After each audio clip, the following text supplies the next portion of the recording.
Korea Utara melakukan peluncuran rudal pada Sabtu sore 19 Februari 2023. Pyongyang mengonfirmasi peluncuran pelatihan Hwasong-15. Roket naik ke ketinggian puncak maksimum 5.768,5 km, terbang sejauh 989 km dalam 4.015 detik atau hampir 67 menit.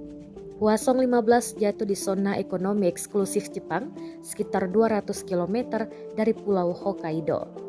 Ini adalah tanggapan yang kuat terhadap latihan militer yang akan datang oleh Korea Selatan dan Amerika Serikat. Dikutip Reuters, pihak berwenang Jepang mengatakan rudal itu jatuh ke perairan di dalam zona ekonomi eksklusif Jepang lebih dari 1 jam setelah diluncurkan, menunjukkan senjata itu adalah salah satu rudal terbesar Pyongyang. Perdana Menteri Jepang Fumio Kishida mengatakan rudal itu tampaknya kelas ICBM, mengacu pada rudal balistik antar benua.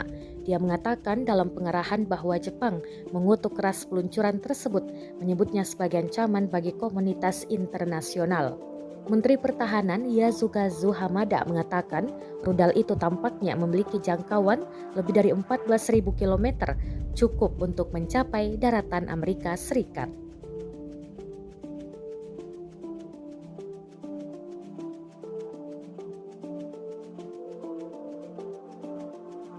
Terima kasih sudah nonton. Jangan lupa like, subscribe, dan share ya.